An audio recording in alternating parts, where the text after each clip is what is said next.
Welcome to the Right Brain Loves Left podcast, where we dive deep into the dynamic world of small business success. I'm your host, Regina Garay, and I'm thrilled to have you join us today. Hi, everybody. Welcome back to another episode of Right Brain Loves Left. I am really excited about today's guest and the industry we're discussing, because it is one that is super near and dear to my heart. So I'd like everyone to welcome Beth Warnecke of Classic Creations Painting. Welcome, Beth. Beth is a decorative painter. She is a cabinet refinisher. And she and I met years ago within the decorative painting industry. We were in the same organizations. And we work together for the board of IDAL, which we will speak about because IDAL is a very important organization in this industry. And welcome, Beth. Thank you. Now, you may not have known, we met before we were on the board together. I took one of your classes back in Fort Worth. That's when I first met you. Social media class? I think so. Oh my goodness.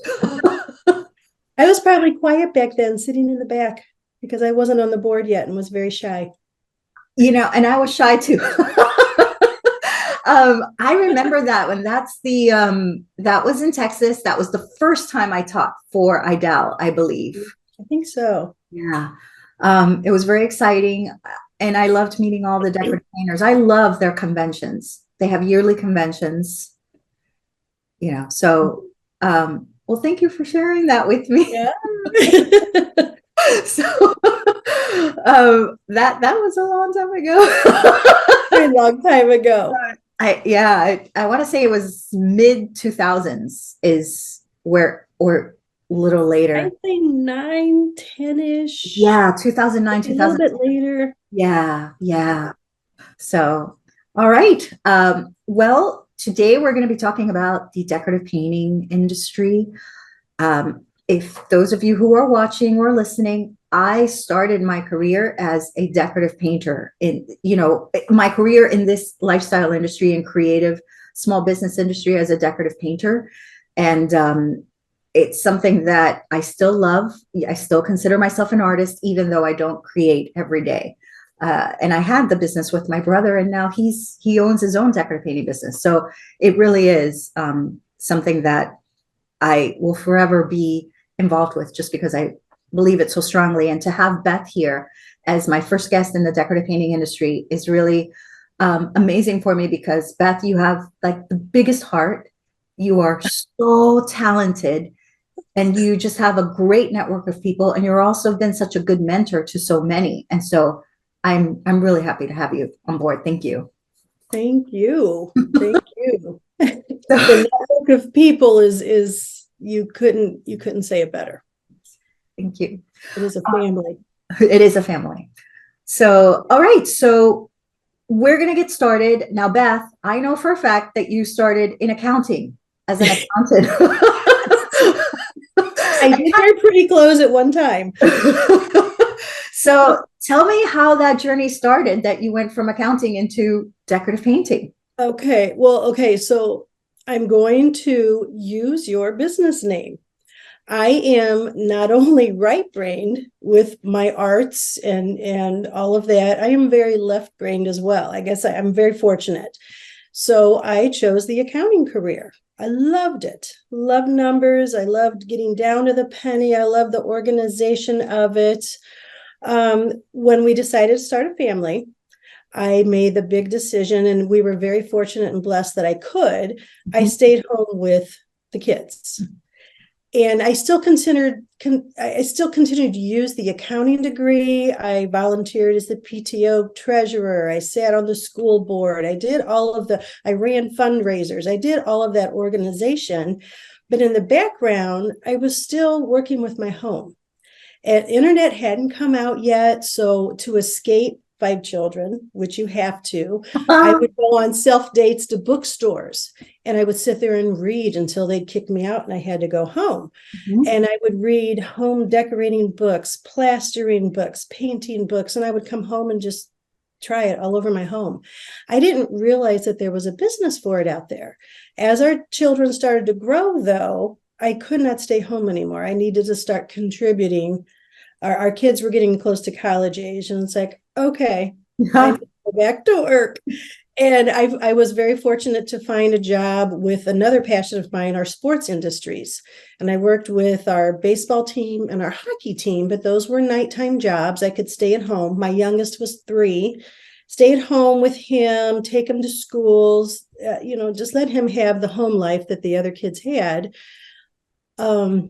But then, and those jobs were wonderful. Still doing my art, just do it yourselfer, basically. But I read a newspaper article one Sunday morning about a lady who owned a furniture finishing business.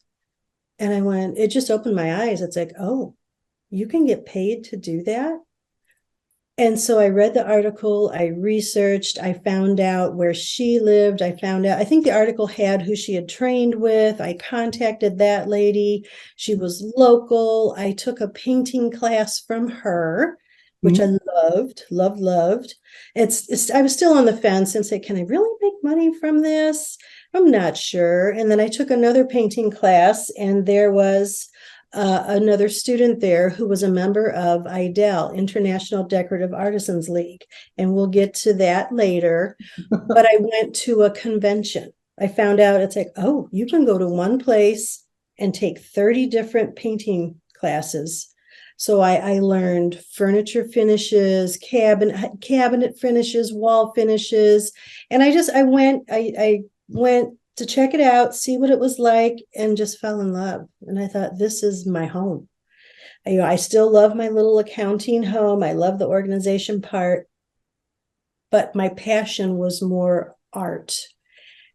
And I realized, like, I think that I can turn this into something to make money for our family and for my future. And it just happened. And it is amazing to find out that you can make money from this. Yes, from something that you love doing. Exactly. Yes, it is huge.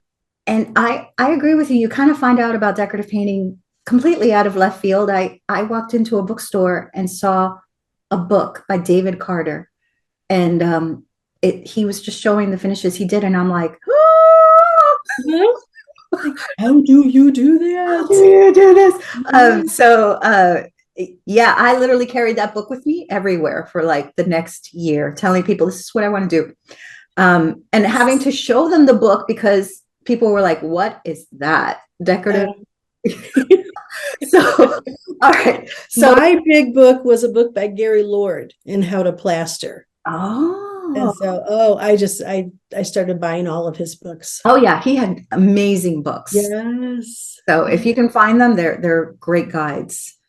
Okay, so what were the first steps that you took to starting your business, Classic Creations Painting, and did you run into any challenges at the beginning? Yes. Okay. Yes. So I took the classes at my first convention and I was hooked.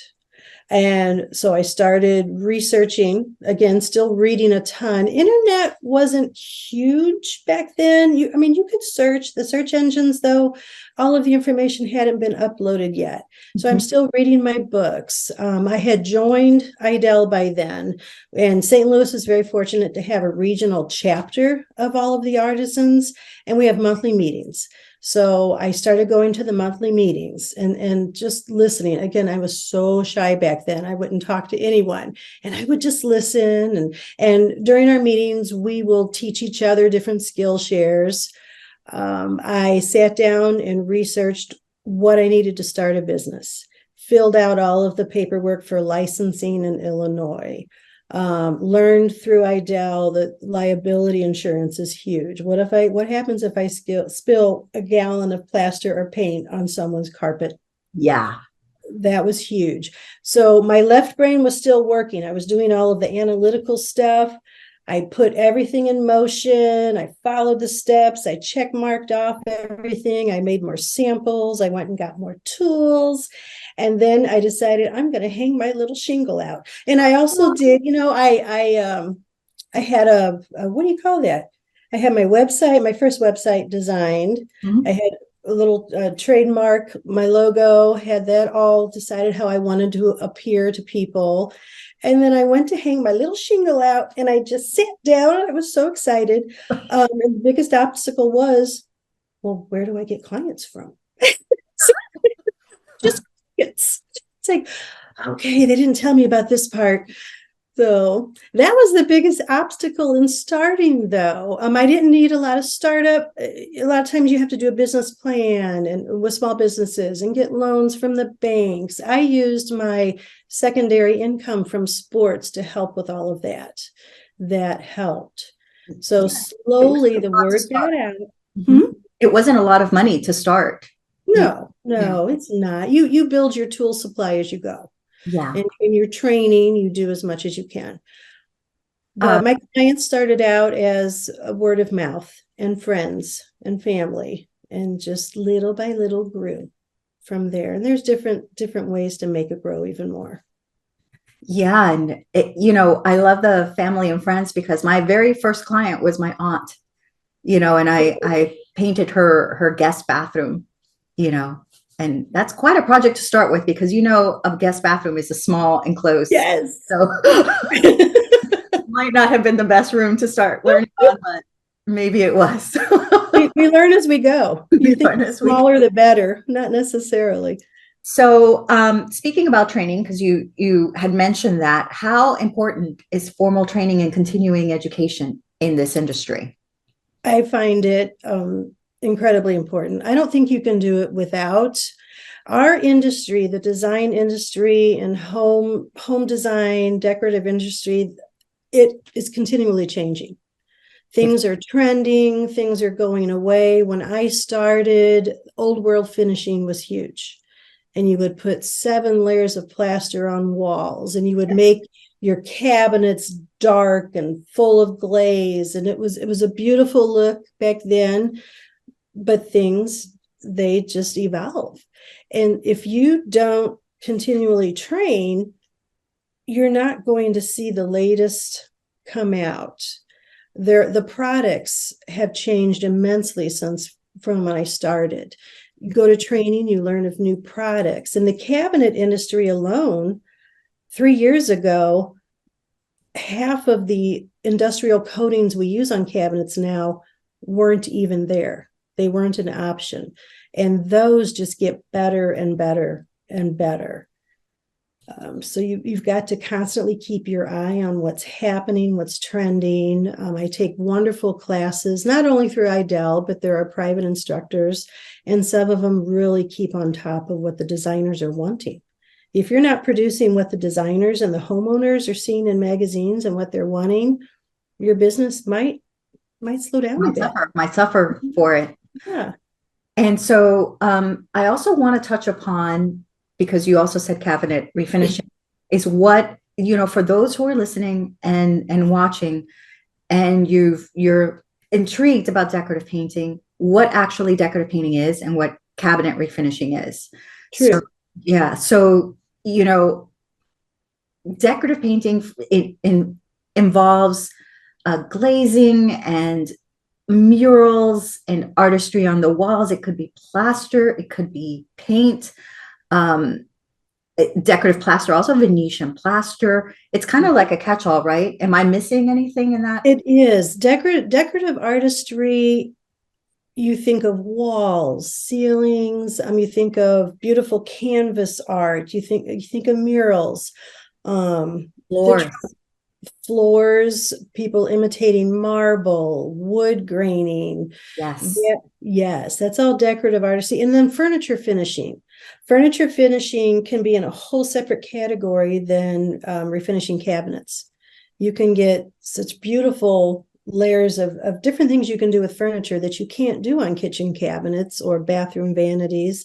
Those need to be durable. They don't stand out in your kitchen.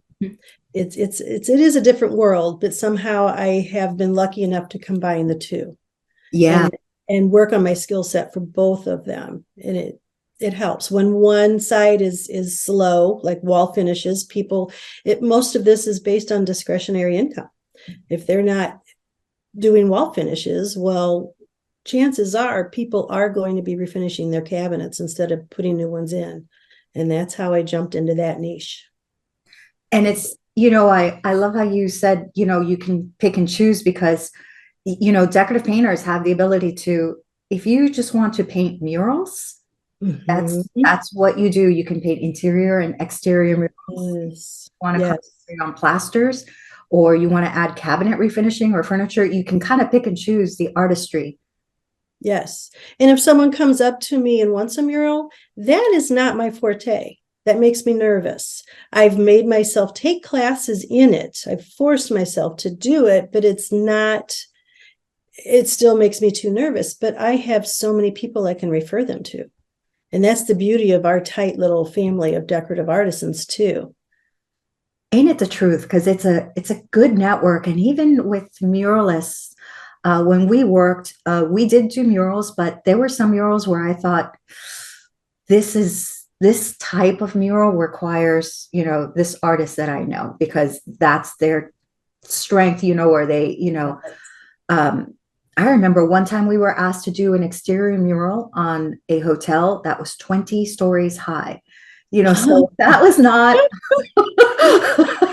that takes a particular skill set, and it's, yeah. So I hear you when you say this is, and you build up a community, a local community, because this is, yeah. Sometimes local and sometimes not. I have been flown across the United States to go help on projects, and it's the funnest thing ever. Yeah. Like a work vacation. I have had people come in from 5 states over to help with the project before, and it's just fun. I love it. I love it. We all rely on each other. So, can you talk about how being a member of IDAL and relatedly the Metro Artisans Guild, which is a group within IDAL, how that has influenced your career and your artistry? Well, IDAL in and of itself, we are so focused on continuing education for all of the members. Mm-hmm. So we hold a yearly convention. And it's like our next convention is in November, and I already can't wait. It's like a kid in October wondering when Christmas is going to come. Because like I said, you have 20 to 30 classes to pick from. You have all of your friends that you see once a year all come into the same group. Mm-hmm. It's almost so needed in this industry. It is. We have so many different classes to choose from. They're all in one place. Mm-hmm. And that's part of your continuing education. Now, if you break it down, again, I keep saying that we're so lucky. I'm so fortunate. St. Louis has a regional chapter mm-hmm. of just artists in the St. Louis area. Mm-hmm.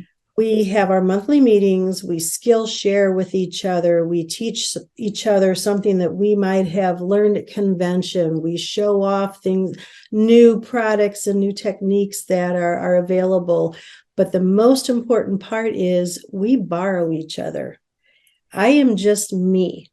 It's me wearing the hat of Classic Creations painting. Mm-hmm. When I have a huge 5,000 square foot plaster job, I would be there for a year.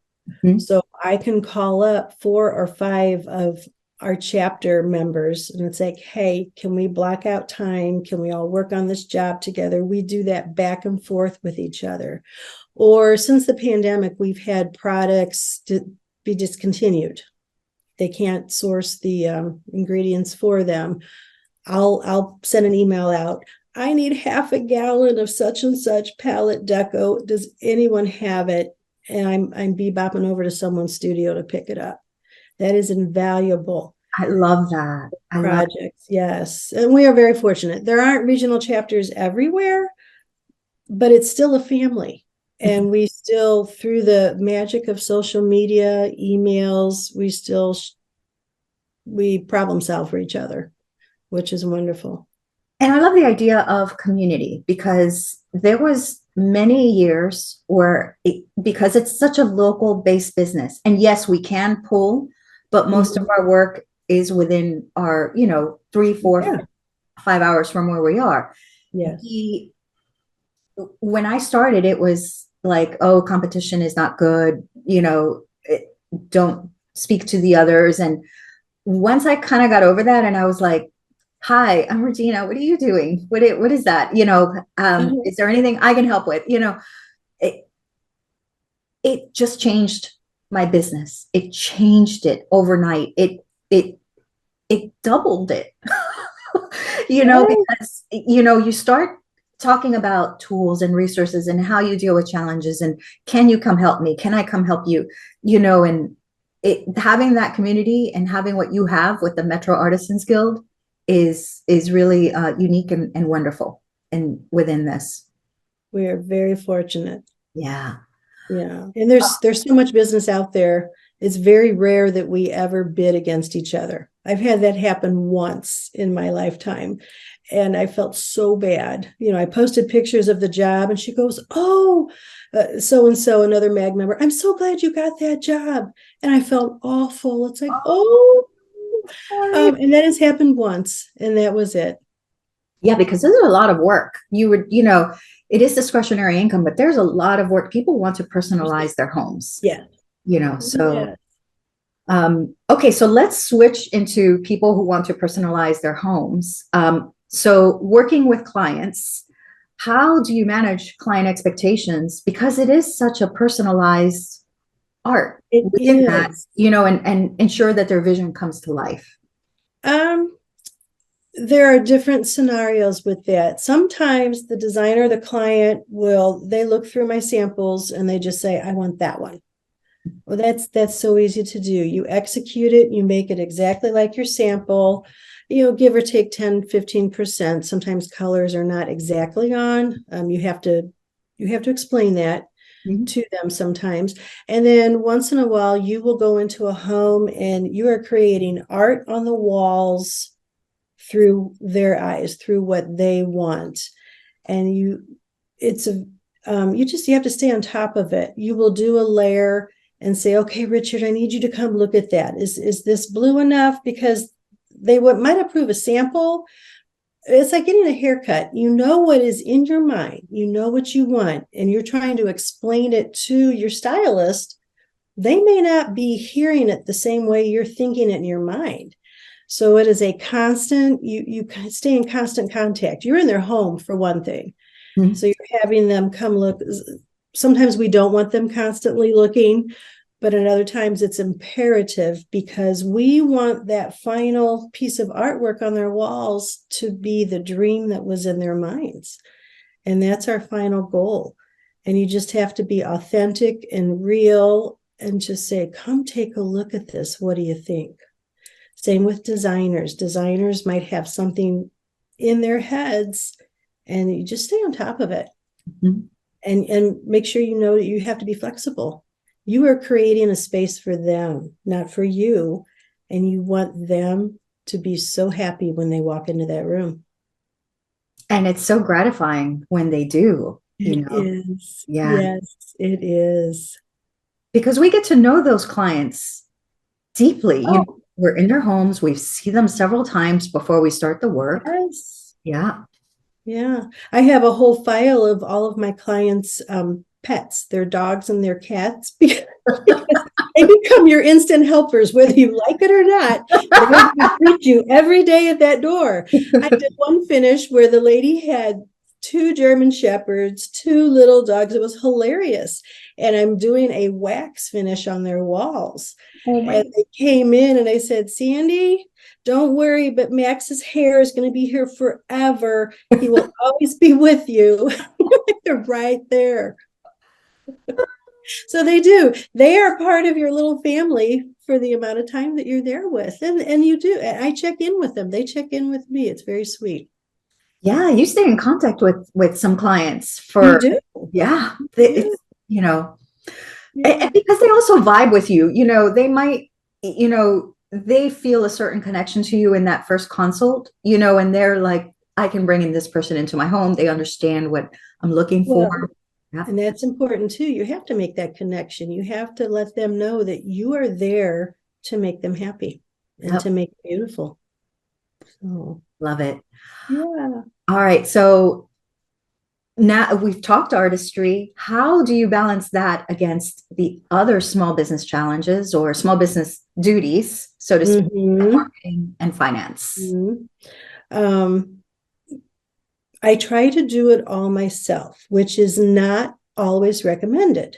Mhm. Um, I will carve out time, either half a day, once a week, to do paperwork. You have estimates, you have bids, um, you have marketing that you have to do, social media that you have to do.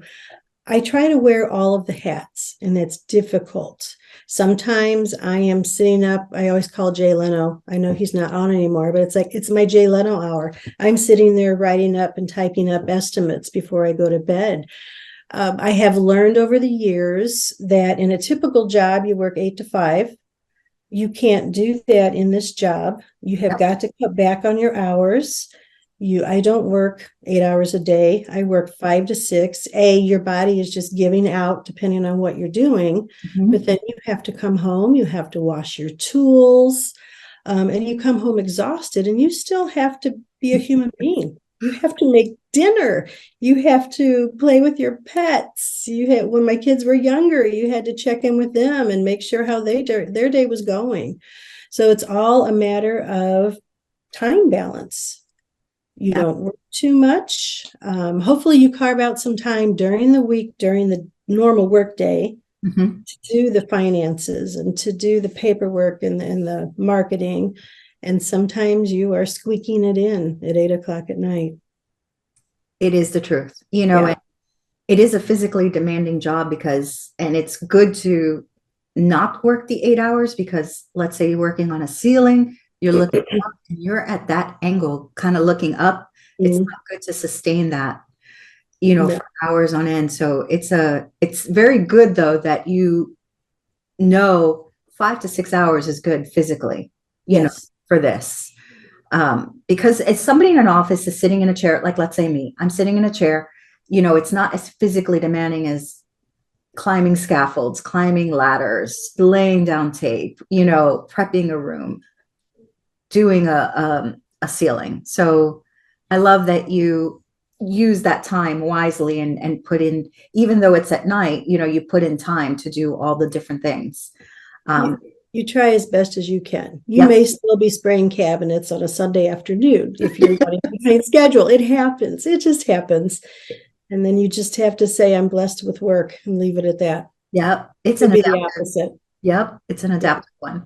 Yeah. Okay. So speaking of doing projects, is there one project that stands out in your mind that you can talk about that has a signature finish or it helped propel you? Yeah. I did a finish. So my business was going fairly smooth, fairly even. I loved it, but I had not had any commercial work under my belt. Mhm. And there was a large restaurant being put in. It was a James Beard Award winner, and he was putting a restaurant into a very nice hotel here in St. Louis. And there was an architectural firm and a designer that had used another finisher. Funny enough, it was the finisher that I beat out her bid for that other job a few years ago. But she was no longer in the business. She referred me, which is another wonderful thing. We were in the same MAG organization. I started working with a designer, and it wasn't above my skill set. Like I said, it was a large project, and he's showing me the renderings, and he goes, "Can you do this?" And I went, "Yeah, Heck yeah. absolutely. Yeah." But it worked out beautifully. It was a new finish. I had to teach myself. He actually had a finish of something that was above their budget for this restaurant. And they brought in a faux decorative artist Mhm. to imitate it. And it's like, we can do this. I had a wonderful working relationship with Chicago Decorative Works up in Chicago. They nailed the color right on. It was a leather finish. We used a synthetic Venetian plaster Ooh. to create. It was the showcase niche as in the middle part of this restaurant. This restaurant was gorgeous, beautiful teals and blues, the granite, the leather everywhere.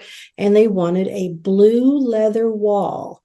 It was 17 foot tall. It was Oh maybe my God, 17 feet tall. Okay. yes, it was Sorry. a 20-foot wall. Well, I said, yes, I can do that. It took several times making samples, taking it back to the architect and the designer, and we nailed it, installed it. And I still have a wonderful working relationship with this designer to this day. And it propelled, it put put a commercial portfolio in my business. It was fun. It was intimidating. I was the only female on this huge project full of union male contractors. Oh, Beth. Yeah, it was, but it was such a learning experience, and it was just fun. When I nailed it, you nail it, and you feel such a sense of accomplishment. But from that, I've had other architectural firms seek me out. Not everything always goes through, but it just gives you that sense of accomplishment and confidence. And every time you have a project like that, it propels you a little bit further in your business. It does. And yeah.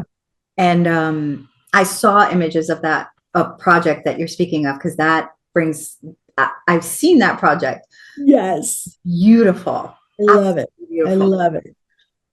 So, okay. So now let's, if you don't mind, we're going to segue into the industry as a whole. Okay. So in decorative painting, what do you feel is the biggest challenge facing this industry or our industry? Honestly, people talk about competing with wallpaper, competing with other surface arrangements that designers use. That has never been an issue for me. There's plenty of business out there. What I see is the biggest challenge is our industry is made up of people that went to school for art, people that have always been in the decorative arts.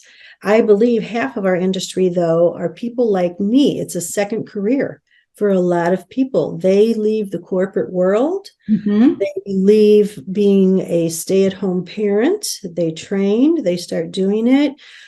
But I think the majority of our industry, we're in our 40s and our 50s and our 60s, and I'm worried about a lot of the artists aging out. And we need to find younger talent coming in. And I know that it will sustain itself. But most of the artists that I know, that I collaborate with, we're all getting older. It's going to happen. We are not going to be doing this forever. So I completely agree with you. That is, and it might be also, not knowing that there's a career like this that's available, yes. Because when people think of artists, they think of canvas art or galleries, or murals, maybe, but they don't think decorative painting as a career of honoring that creative side of you.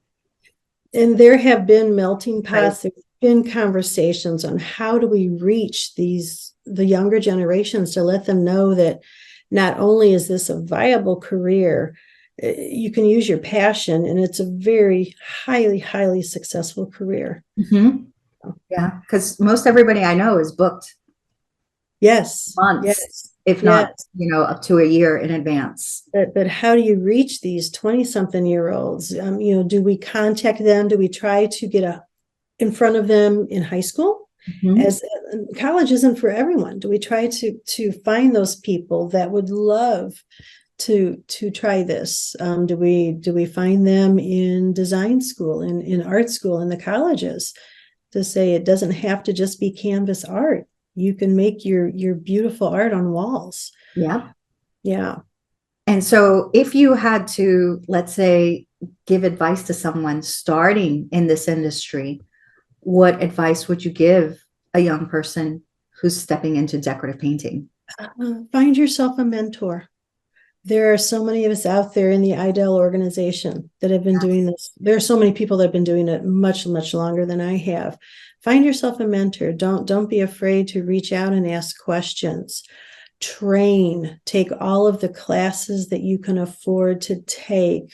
If you can't travel to the conventions or the classes, there are so many online classes now that are being offered for a reasonable amounts.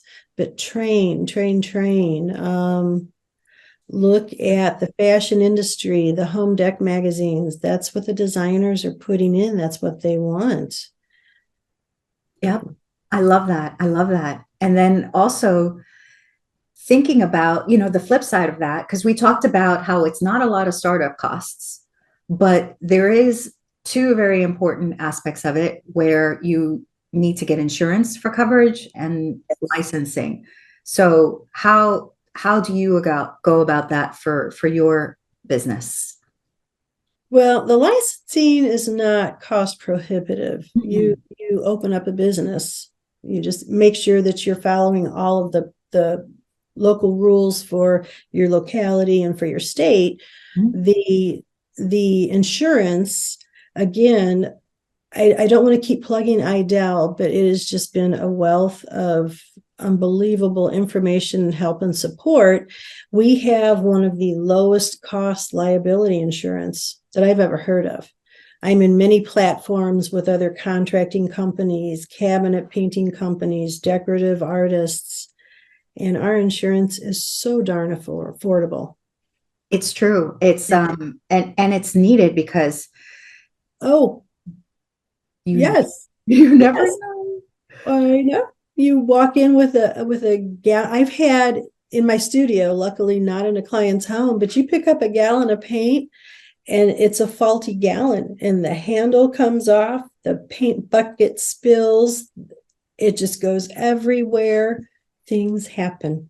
They do. I even cutting things can cut into things that you never, can cut right through your I'm just saying this because I went through this. So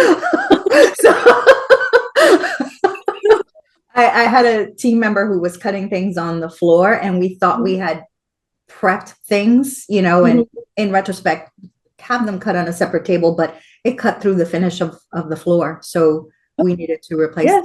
So you can do a cabinet finish, pull up tape, and even if the wooden floor, if there's a fault with their substrate, you pull that finish off, you are responsible for somehow making that finish right again. Yeah. Things happen. They do. Yeah. I was lucky that my client was very understanding and we got it done quickly. So but yeah, having insurance is, yes. So if you're starting this industry, that's, it's very low cost, but get your insurance as you go through. Yes. All right. So, and I want to talk about another aspect of decorative painting, which is how physically taxing it is. How do you just find yourself with a good personal and business life balance with how physically taxing? Because I remember coming home at night and just laid out. Yes. Yes. It's like, I think I'll have a bowl of cereal for supper. Yes. And you don't feel like eating anything at all. It's like, how many apples can I have in a day where it's bad for me?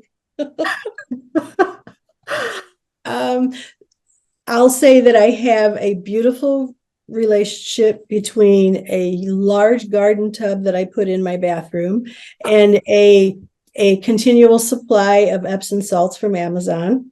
Love it. That is my de-stress detox hour. That's absolutely love it. Like a shop and subscribe moment for yes.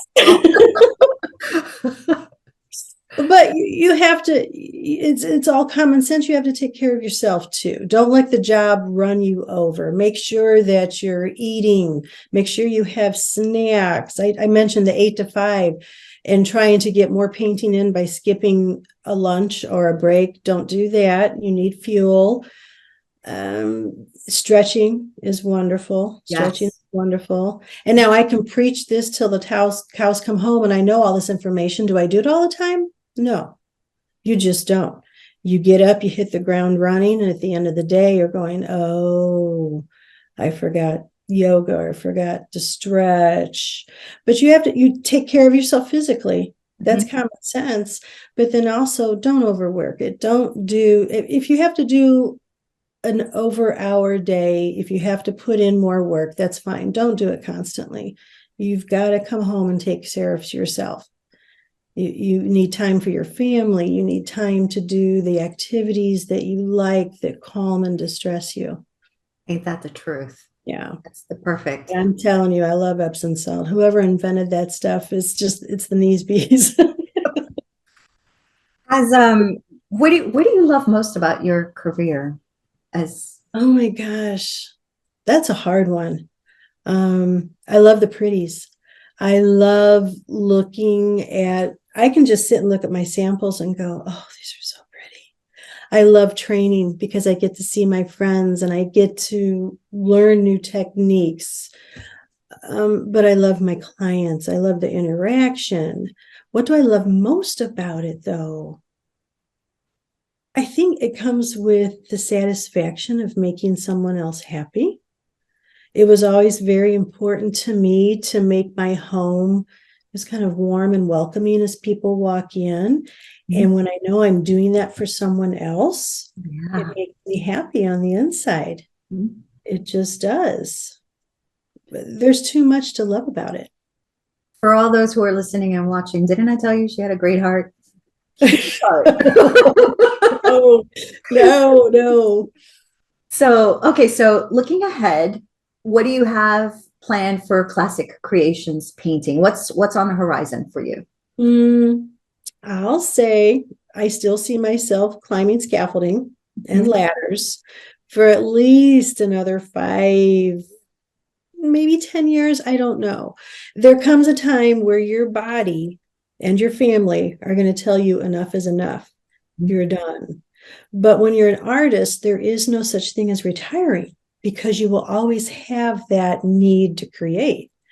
So as my body tells me you're done, quit doing all of that crazy stuff, I think I would love to go back to what originally pulled me in was furniture finishing. I get to dabble in it here and there, but I don't do as much of it. And I would love to just sit in a quiet studio and transform pieces of furniture into beautiful, beautiful pieces that'll be loved by someone. I see myself transitioning into canvas art. A lot of the finishes that we put on our walls would be beautiful in a frame. Yes, they would. Yeah. Again, sitting in a quiet studio, creating that. I am going to add something to my portfolio very, very soon. I'm excited about it. I won't mention it. I'm going to go train for it very, very soon. But you all can learn the same thing because I believe it's coming to an IDAL convention near you. But it's a new aspect to our industry that's very interesting, and it looks like it can be not only very pleasurable to do, satisfying to do, but very financially profitable to do. Oh, now you've piqued my interest. I'm so excited. And for people that follow the same social media circles I do, they'll probably figure it out. But I get to go learn how to do this in a few weeks. Okay. But it'll be a wonderful retirement transition, but still never give up the practice of art. Okay, so maybe we'll add a clue about it in the description when the podcast goes live. I know, I just threw that at you, didn't I? Like, we all want to know now. I'm so excited. I'm so excited. Okay, so for anybody who would like to get a hold of you or speak with you or work with you, how do we find you, Beth? Where your website? We have a website, Classic Creations Painting. There's a website. I'm on Instagram. I'm on Facebook. I dabble in Pinterest, which thanks to beautiful classes that I have learned from you and from others. Pinterest is huge. I will be on there more, but you just look for Classic Creations Painting. Google it and all of those will come up. Okay, perfect. And you can find you Classic Creations Painting on Instagram. That's your handle. Mhm. Yeah, I love how the branding is just so nice all throughout, keeping the same name. Just a marketing, a marketing note there. Beth, thank you for coming on and chatting with me. I loved this. We go back a ways, and this is just wonderful to combine what you are doing combined with what I am doing, and you understand it all because you're still part of the painting family. And this has been fun. Thank you. I agree. I'm so happy. We'll have to have you back on Okay. and tell us what the mystery is. So, okay, Beth, thank you. And Thank you. for everyone, I hope you enjoyed our chat today, and we will see you soon. Bye.